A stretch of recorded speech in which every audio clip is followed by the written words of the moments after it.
Great. So now that we have the yellow cross completed, the next step to solving the Rubik's Cube is to complete the T's, or lining up the T's on the last layer here. In order to do that, you'd have to ensure that the corresponding colors on the middle square will line up with the corresponding color. So that's what we mean by lining up the T's. So in this case, this is blue and this is orange, so this is not lined up. This is definitely not lined up too. Here, when we've come across a situation where this here is lined up given that we completed the yellow cross. So this is by chance, which is great, and then this one is not, right? So whenever we create the yellow cross, we'll come across various situations where none of the sides are lined up with regards to the T's. You may come across a situation where one of them is lined up, such as this.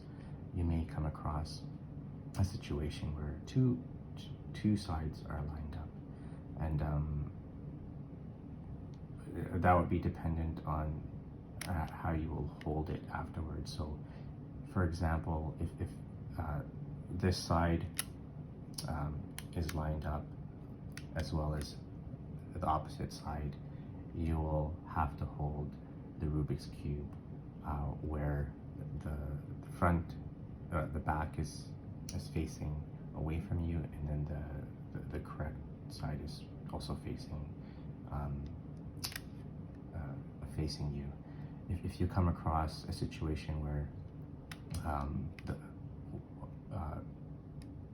two sides beside each other are correct, so for example, if this side was correct and this side was correct, you would have to hold the Rubik's Cube such that the good side is on the left, and then the other good side is facing away from you. Also, what you can do is, once you have seen, or once you completed the yellow cross and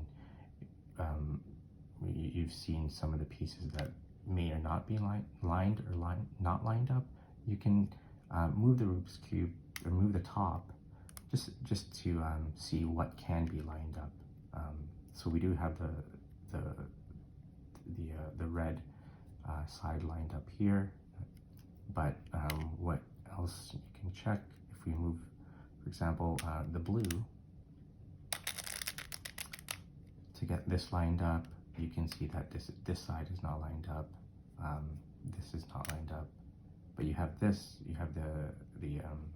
orange lined up. So in this case, you have the orange and then the blue, right?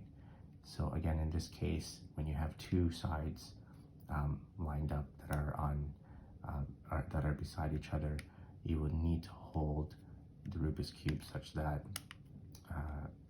the good side is facing the left, and then the good side is also facing away from you, right? So, and in this case, you'll need to do what we call is the right 180 algorithm. So again, you would have the yellow side facing up. What you would need to do is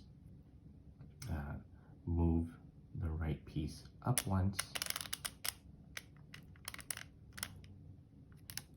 take the top piece and move it 180 degrees clockwise.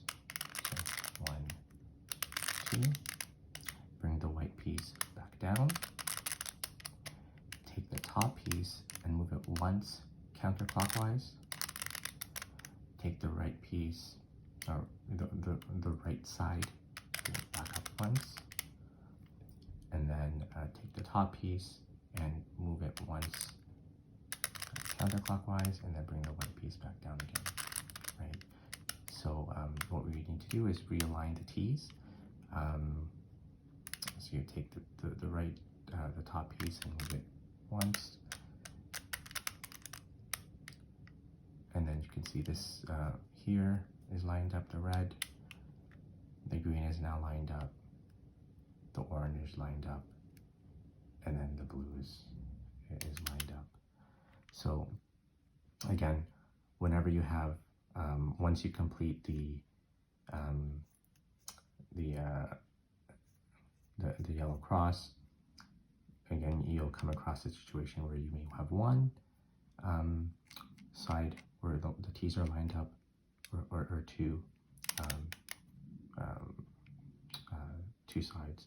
And whenever you have two of the opposite sides lined up, you would hold it like this, where the good side is facing away from you and the good side is facing you, and then you would do the right 180 algorithm until